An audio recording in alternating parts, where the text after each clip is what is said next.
Okay. Well, like I said previously, thank you very much for calling in. This will take about, I don't know, 40 or so minutes, just depending on questions and answers. So let's go ahead and get into it here. So a few housekeeping items, as I mentioned, this meeting will be recorded and your video and audio is turned off for right now. We encourage you to post thoughts and ideas over in the chat function. We would love to hear from you throughout this process. If you do have a question for us, it's helpful if you can put that question in the Q&A box that's also located at the bottom of your screen. And we'll go through Q&A at the end of the presentation. If you'd like to jump on the line and talk with us, not just in written format, but verbally as well, please feel free to notate that in the Q&A box, and we can unmute you at that time at the end of the presentation. And we will be doing polls throughout this meeting as well, and we certainly want to hear from you. So please participate if you are willing to do so. So let's get started with the general purpose of this study and the general goals. Which I'll get to in just a second, but the general agenda for today is to review those goals, review existing pool conditions, and to start talking about the visionary elements of what this project includes. And that includes future features and also future use for the new Marion Aquatic Center. And also we want to talk about locations and the location corridors that we're looking at when it comes to this new facility. So as I mentioned previously, we are a team member both with the City of Marion and the citizens of Marion, and also of Confluence, which is helping us in this planning project as well. Waters Edge is the prime firm. We are an engineering and design firm who specializes in aquatics, and we are very thankful to be working with the Marion community with your aquatics project. So for this feasibility study, there are a few identified goals, and I'd like to review those with you very briefly. We are evaluating the current and future needs of the new outdoor aquatic center, recommended and desired features and desired elements that could go into this facility. This project is also going to be developing the size recommendations and the component recommendations for a new facility and developing concepts for those ideas. We will also be exploring different locations and coming up with a location recommendation. As a part of all that, we will be producing operational projections and a business plan for this facility moving forward as well, to ensure that this facility can deliver on all the goals and expectations that the community has for it. So with that, I'm going to hand it over to Jeff Bartley, and he is going to talk about the existing pool conditions. Thanks, Lauren. Hi, everybody. Is important part of this process is to evaluate your existing pool so we can all understand what you have to work with. So a few tidbits about your pool. Obviously, it's located in Willowwood Park. It was originally constructed and opened in 1986. And then later on in 2001, the splash pad was added to it. A couple of statistics on it. It's approximately 13,400 square foot of water surface area, and it holds about 538,000 gallons total.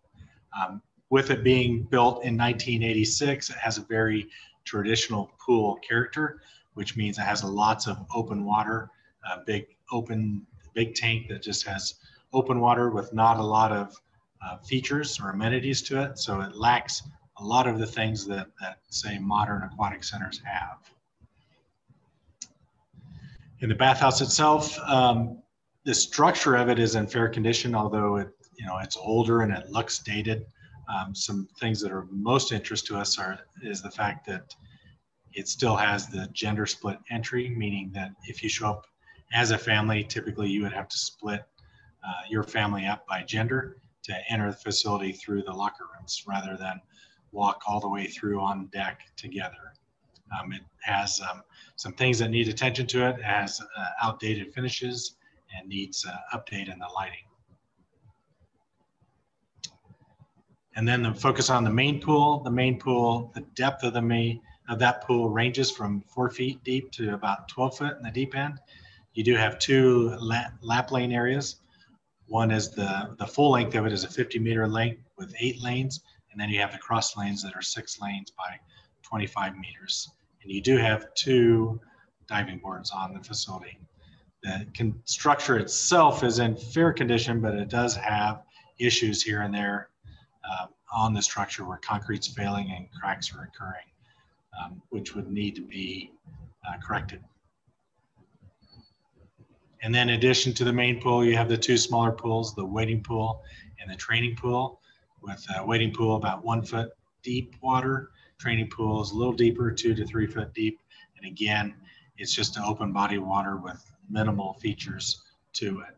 And the concrete on those pools, again, there are areas in the concrete that are failing and need to be repaired or replaced.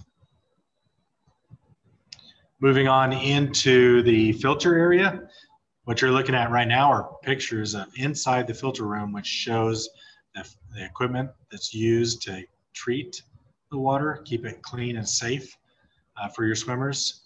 The main focus is the filter itself is this vacuum DE filter, which is on the top two photos. One on the left is the tank. The one on the right shows the elements that are in the filter, which does the filtering itself. Overall, this filter is a kind of older style and is really maintenance heavy for the city staff. So there's a lot of attention needs to be put on the filtering and mechanical spaces to bring that up to modern equipment standards. So down and around the pool itself, you have piping that dates back to the 1980s. And in particular, there are a lot of pipes that go through the walls where the inlets are, and those are smaller diameter pipes that are typically, we think, are red brass material, and you're starting to see some failures in that pipe, and that's what this picture represents. You can see the picture on the right with the wrench on it. That's one of the inlets that's been cut out and replaced. The picture on the left shows where that pipe has failed, and that was one of many of these pipes that occurs in this pool. So we think that you're starting to look at the beginning of having to repair and replace a lot of these pipes.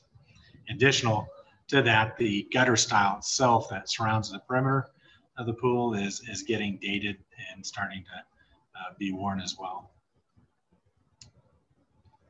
So then moving on to the site, part of the process is evaluating this site. It's a beautiful park. It's nestled within a residential area, so it has homes that are adjacent to it on the north, east, and south sides. So very close to the adjacent homeowners' properties. There's a trail that surrounds the perimeter of the pool, which is really popular. And then parking, it has the parking you see on the left, which would be on the west side. So in this process, as we look at what amenities the future Marion Aquatic Center might have, we need to look at how that might fit on this existing site without getting too close or encroaching on the adjacent neighbors. Thank you, Jeff. So now let's talk about the fun stuff. We understand where you're at right now. Let's look forward into the future. And this is what we call visioning. So where we want to begin is I would like to pose to those who are on the call and to those who may watch and listen to this video later to start thinking about how would you, your family, your neighbors, or your community potentially utilize a new facility. So on the screen right now, these are some of the activities that we could think about, that we could dream about going inside a new or be housed inside a new aquatic center. And there's program availabilities and uses for everybody, from itty bitties to those who have a little more experience in the water. So what I'd like for everybody to do is think about, how would you utilize a facility? How would your community utilize a facility? So I am going to put a poll out.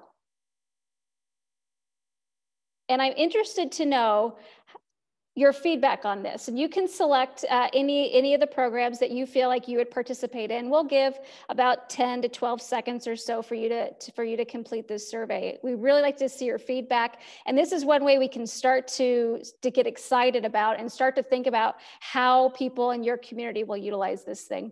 I'll give just a few more seconds.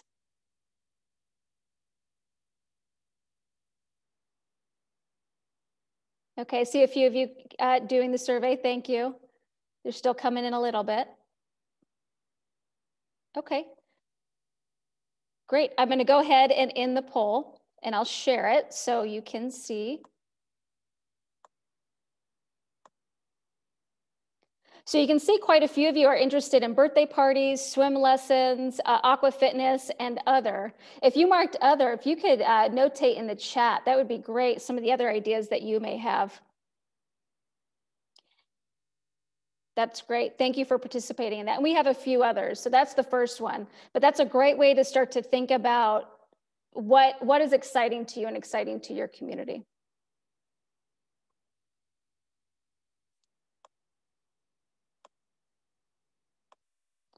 The computer's jumping around just a bit. There are a few, the next few slides, these are examples of facilities that we like to show because they're somewhat close to you, but they're also able to paint a picture of the type of facility that Marion may be looking at. We're not looking at the particulars of any one of these, but we are looking at these as examples that could pertain to Marion. What you see on the screen right now, this is in Ankeny, Iowa. This is Cascade Falls, and you can see the different types of pools that this particular facility has. You have the lap pool on the left, you have a lazy river with some slides and a little zero depth there in the center, a surf simulator back in the back, and also to the right, a leisure type pool that has zero depth and some leisure elements to it. These are just a few other photos there at Ankeny. You can see some of those features up close.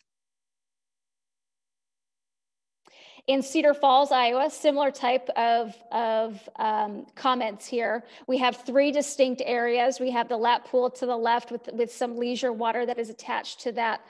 We have a lazy river and some slides there in the center and a leisure pool off to the right. And you can see some close-up imagery of what some of those features look like. For example, the diving platform and the 1-meter diving board, the slide in the top right corner is an example of how we may be able to incorporate features with a different type of aesthetic. And in this case, it has rockscape accompanying those features, which helps it have a little bit different feel for the amenity and a different experience as you kind of approach that amenity and actually utilize it. Dodge City, Kansas is another example.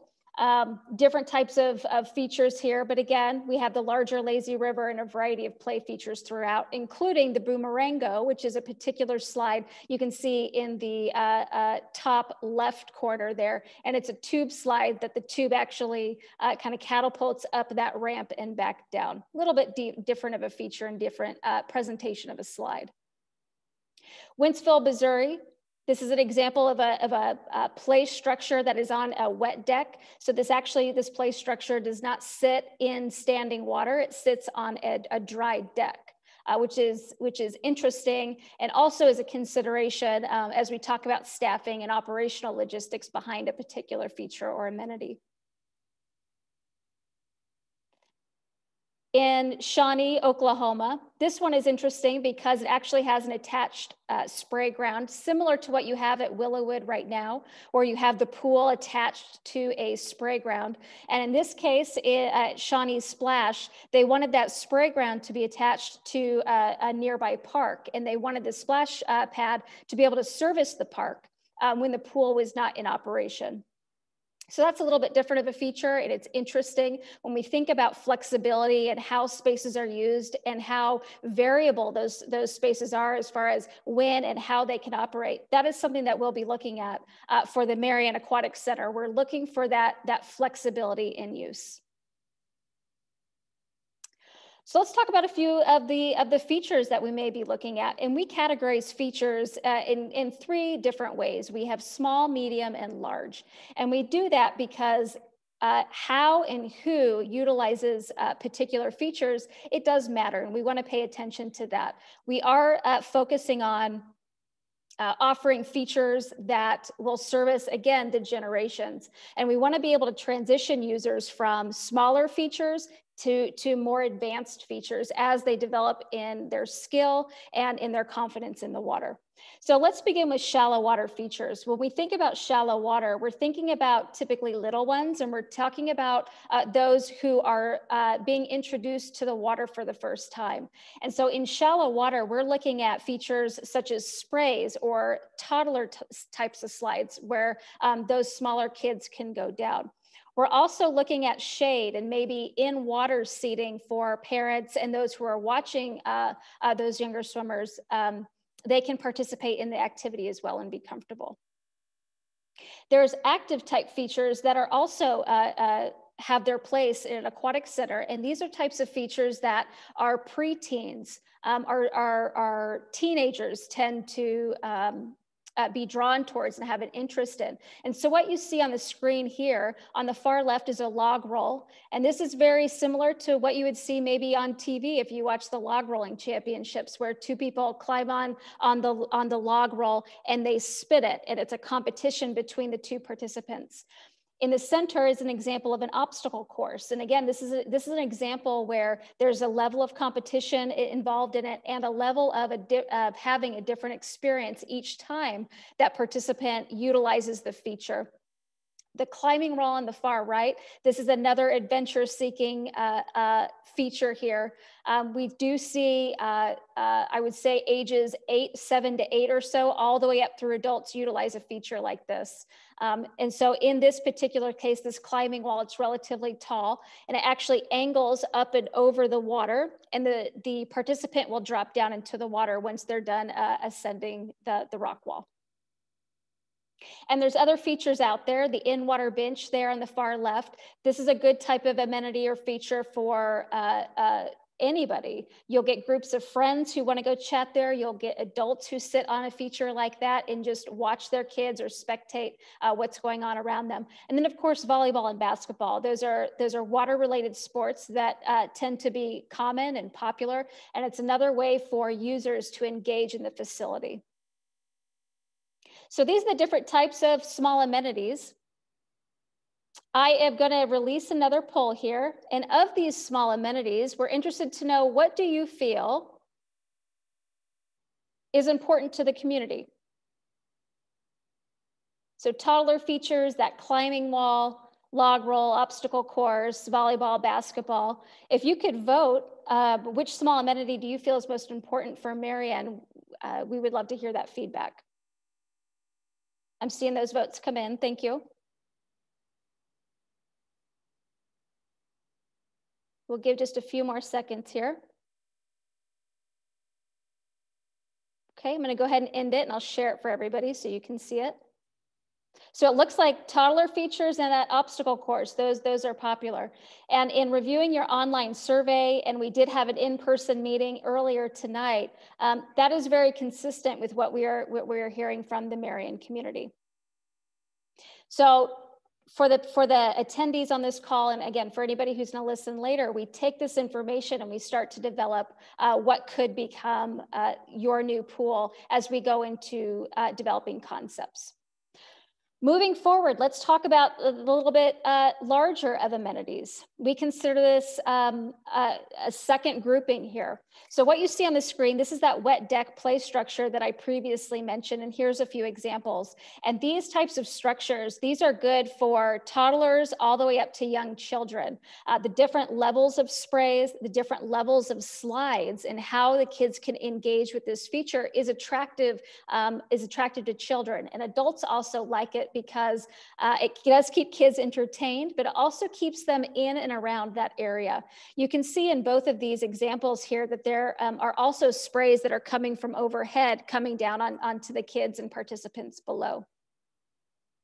The difference between these two photos is the photo on the left is sitting on that wet deck that I talked about, and the photo on the left, this feature is actually within standing water within the pool itself. When it comes to water slides, there are a variety of options here, and I'm going to go through a few different slides for you.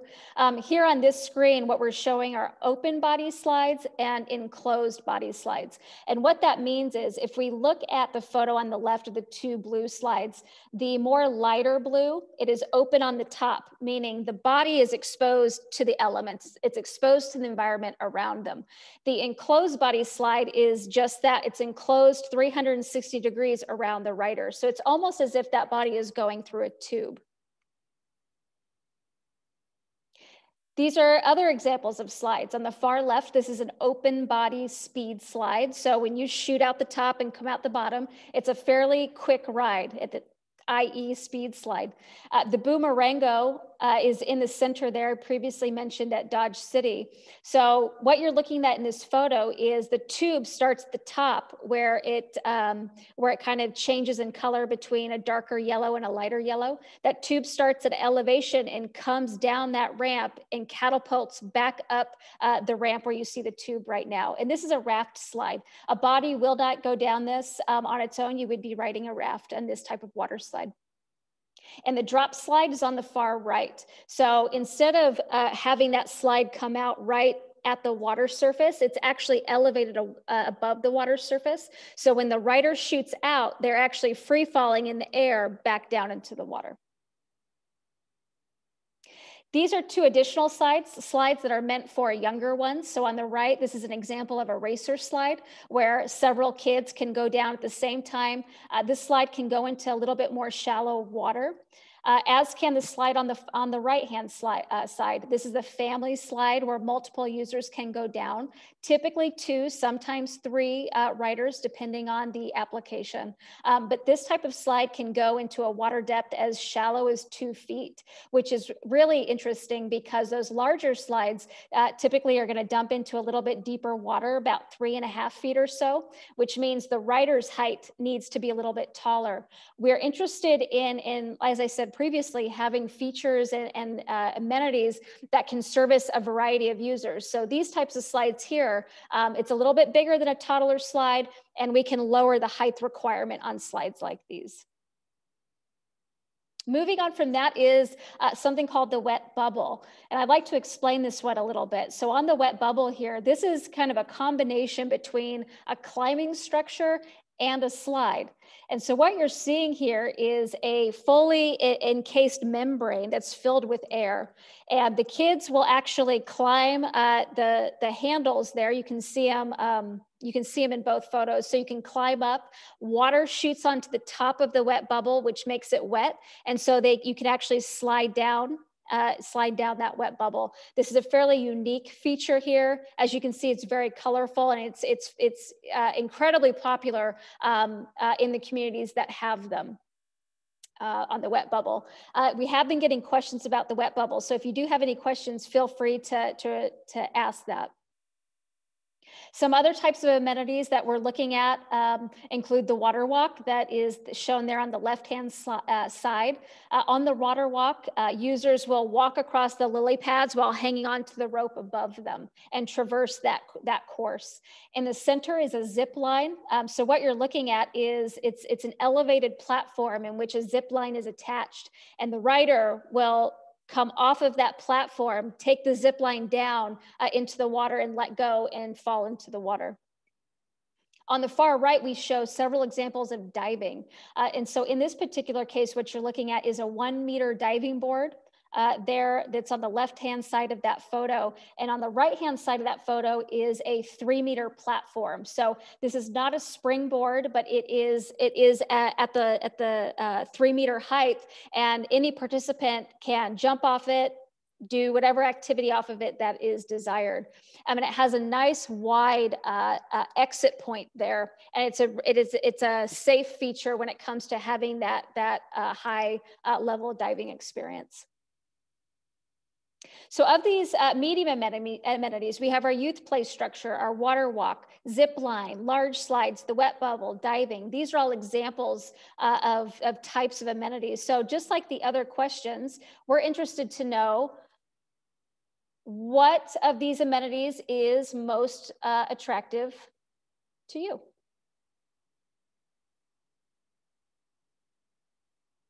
All right, so I should have that going there for you. I see, I don't want to ruin it, but I see wet bubble and zip line so far. Okay, we'll give a few more seconds here. Okay, looks like everybody's voted. I'll go ahead and share that. So the large slides of it is of interest, as is the wet bubble and the zip line. If you're on the call and you marked wet bubble and zip line, we would love to hear what about those is attractive. When you selected that, why did you? If you're willing and able to share, we'd love to hear from you about those particular features. I am going to stop sharing those results.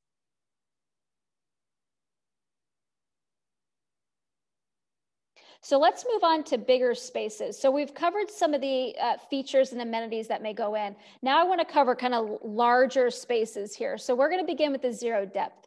And with the zero depth space here, this is, if you've not experienced it, this is the type of entry similar to where if you were at the beach, you would start off on the ground or in the sand, and you would slowly graduate into deeper depths. That's what a zero depth is. It's the same type of experience where you start from the deck and you slowly ease your way into the pool, and it gets progressively deeper.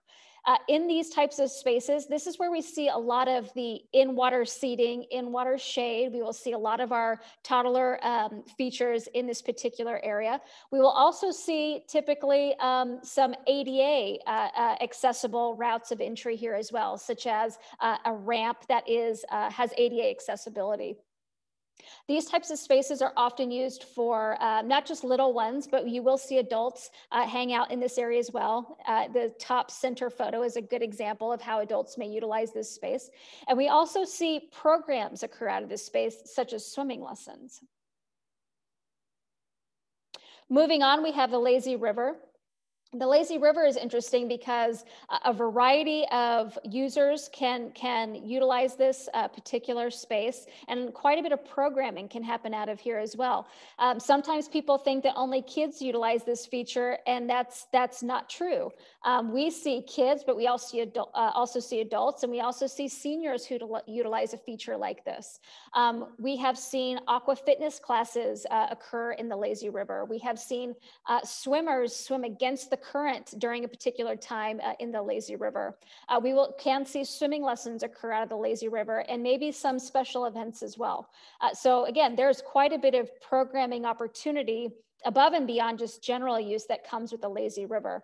And in several of these photos, for example, in the bottom center photo, you can see that there's a way to integrate aesthetic into this feature as well, so that a user or rider has a different experience as they go along the path of this particular feature. We understand that there are swimming groups in the Marion area, and so we need to talk about lap lanes. Right now, the Willowwood pool does offer lap lanes, and we need to talk about if the new pool will offer lap lanes. So here are some of the considerations for that. So there is, right now, the Willowwood pool has a 50-meter capability. So it's 50 meters from one end to the other. So that's a consideration, but it's also a consideration to talk about the 25-yard length of pool as well. Swim teams can utilize 25 yards, whether it's recreational or competitive. Swimming lessons can utilize this as well, and our lap swimmers can also use 25 yards. So this is an example of gaining public interest as far as how much space is needed for lap lanes. In addition to that, starting blocks is a consideration when we talk about lap lanes. Many times swim teams, if they're gonna have competition out of the facility, starting blocks are needed. And starting blocks can go in the 25-yard or the 50-meter option. So additional features that could be included at the Marion pool are splash pad features. You do have splash pads here in Marion. That could be an element that is a part of the new facility as well. That could sit adjacent to the pool, or it could be incorporated in the pool proper or within the pool area itself. And so here's an example on the far left of a larger type feature that could go within a splash pad type area. Additionally, there are deep water considerations. So when we talk about diving, or we talk about a climbing wall, and we talk about potentially that zip line, if that is of interest, deep water could be needed or is needed for the majority of those uses. Deep water can also pertain to swim team if there is a need to certify swimmers off a starting block so that they can properly perform their starts. That's a consideration. It's also consideration for deep water if general open swimming is of interest as well in deep water. So again, deep water has a multitude of uses. On the far right are some examples of wave pools or wave simulation options. On the top photo, you'll see a wave pool here. And that particular pool that you see, it goes to somewhere between 3.5 and 4 feet. So it's not a deep pool, but that's an example of kind of a standalone wave pool. And on the photo below is an example of surf simulation through this particular feature, and it's called a flow rider. So users can get on a boogie board and they can either lay down or stand up and participate as if they were surfing. And it is of interest, it has come up in our meeting earlier tonight, can waves be incorporated into a lazy river? And the answer is yes. Waves do not have to just be in a standalone pool. They could be incorporated into a lazy river feature. So of those big amenities, again, what do you find to be important amenities for the community here? We have zero depth, lazy river, deep water, lap lane, splash pad, wave pool, or surf simulation of some kind. I think you guys are going to be very interested to see the results of this. Here we go. I'm excited. I hope you all are too. All right, I'm going to end it and I'm going to share it. So you can see everybody marked lazy river. So that's very interesting. Thank you for that. Thank you for that feedback. And just so people on the call know, this is consistent, again, with conversations we had earlier at the in-person meeting, and also what we're seeing coming through on your in-person survey. I'm sorry, online survey. Okay, I'm going to stop those results. So those are the big features. There's also support features that should be considered as a part of your new facility. And a big one of those features is actually shade. And so we've talked about shade maybe residing within the pool itself, but there's also periphery shade, shade around seating areas, shade around the concession stand area, and maybe other areas as well. And what we have found time and time again is shade is just as important as a particular feature, maybe the lazy river. So we do understand that bather comfort and spectator comfort is just as important. Some other additional areas for consideration are going to be rentable type areas. So when we think about a facility for Marion that may have a larger draw or may be able to offer more opportunities than maybe the current existing Willow would, we can start to think about spaces such as rentable cabanas or rentable structures of some kind. It's one way that users can have a different experience than showing up and putting their towel on a deck chair. And it's also a way to generate revenue, which is important when it comes to a new facility in order to, one, keep people coming to the facility, and number two, help that facility take in as much revenue as is needed to operate at the facility. And as we talked about, seating is important, and there's a variety of seating arrangements that can be incorporated. There's seating, like I said, for concessions, seating for general spectators. There's seating in grass or softer areas. There's also seating in the bottom left hand as an example of a facility that wanted seating for teenagers. They knew that those teenagers needed and wanted to connect to Wi-Fi, and they wanted a particular space for those users to go.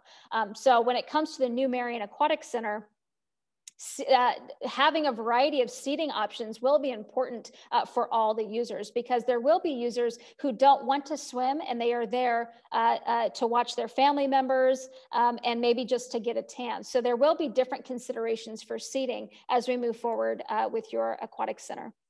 And kind of to kind of end this section here, theming has come up, and facilities have used theming to make the facility more of a destination type facility, have it set apart.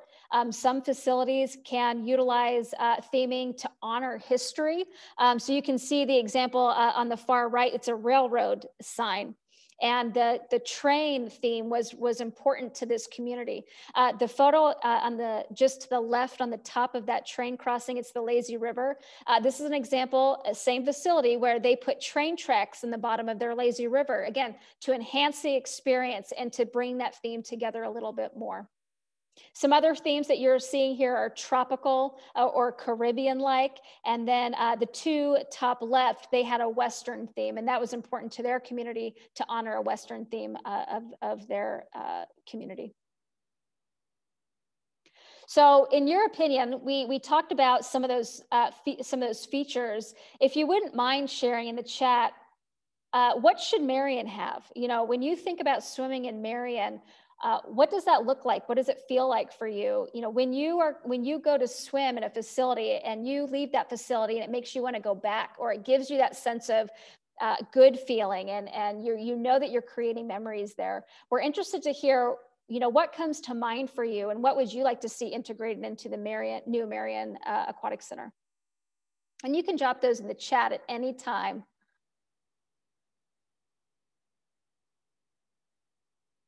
So we're going to talk about location real quick. So what you're seeing on the screen, this is an overall map of Marion. The blue dot there in the center, that is the location of the existing pool at Willowwood Park. There are 3 additional areas that we are exploring as a part of this project, and we're interested to get feedback on locations. So those 3 areas, or 3 corridors, are Tower Terrace Road to the north, Highway 13 to the east, and Highway 100 down south. So those are the 3 corridors we're looking at, in addition to studying the existing site and the existing location.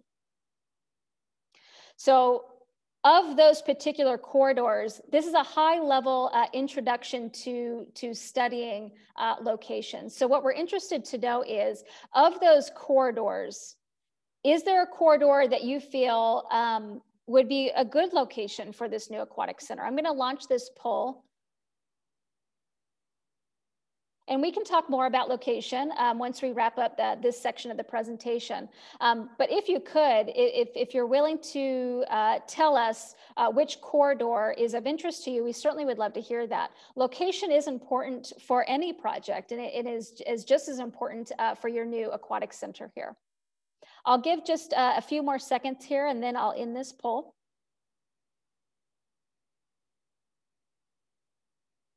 Okay, looks like we got everybody in, so I'm going to end it and share it.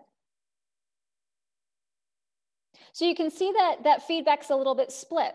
So we have several of you along Highway 13, several along Highway 100, and someone there along Tower Terrace. So thank you for your feedback on that. And I did see, I know that there's some chats going on, so we'll debrief on the chat as well. And again, if you have questions, please feel free to put those in the Q&A box. So to wrap up here, I do want to tell everyone on the line that there is a website for this project, and I've listed the city's website there. You can visit cityofmarion.org, and there is a project webpage on the city's website, and this is our kind of our central hub and our central resource for updates on this project. Included here is a link to the online survey. If you or anyone you know has not completed that online survey, we highly recommend and encourage you participate in that online survey. That will be available through the end of this month, and it will close on the last day of this month. So again, we certainly urge everybody to participate in that online survey. So with that, let's shoot to Q&A. I am going to stop the slideshow so that we can all be chatting here. So give me just a moment. I'm going to stop my screen share.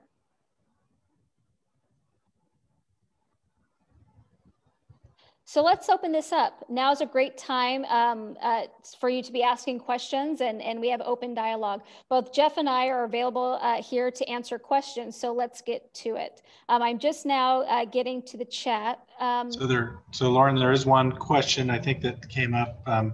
The choices for the site locations, those corridors, none of them included the existing pool. So the question is, has that decision already been made, or is existing pool location part of the consideration?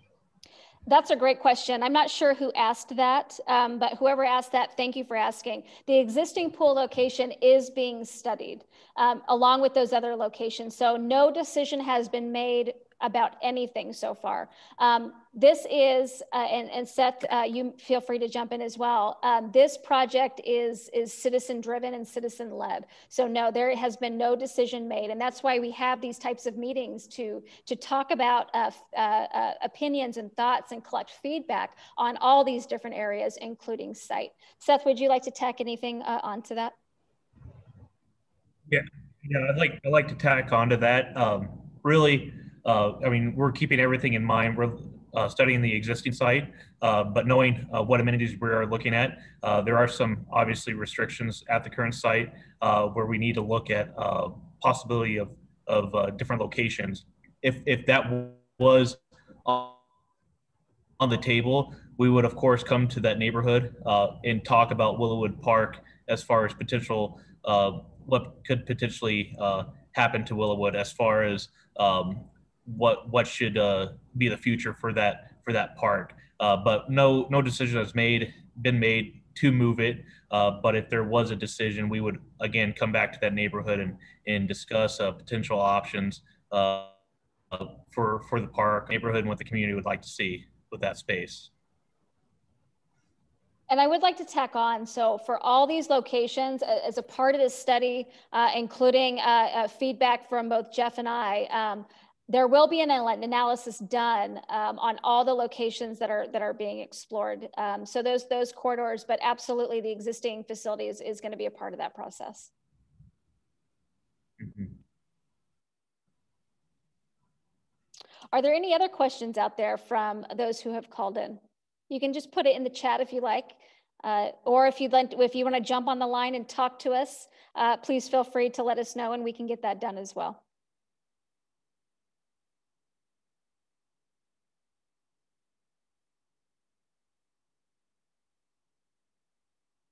Okay. Well, it doesn't look like there's a whole lot of question at this point or comment. If you do have anything, please feel free to drop it in the chat. But that is our presentation for today. Like I said, there will be that online survey that is available, and as updates are made, the project website will also be updated. The city does release communication as there is information available. The city will, of course, announce any updates through their typical methods, the website, social media. I know that city staff have sent emails out as well. So as we take steps in this project and we are wanting and needing to talk with community members again, we will be open about that process and let everybody know when that is going to be through the city's channels there. All right. Well, with that, that wraps up the bulk of this presentation. We want to thank everybody very much for participating in this call. And for those who do listen to this after the fact, we appreciate your feedback and your interest in this project. This is very exciting for this community. And on behalf of Waters Edge, we want to thank the community of Marion for allowing us to team with you and participate in this process. This is a fun one, and we certainly look forward to it. So at any point, please feel free to let staff know if you have any thoughts or feedback, and we will make sure that we get updates out as soon as we have them. Okay. And, all right. I'll echo what Lauren said. I do want to thank everyone for attending, and just appreciate everyone's feedback on this, and we'll continue to get community feedback as we move along. Well, thank you very much. That wraps it up. Everybody have a good night and be safe out there, and we hope to see everybody again soon.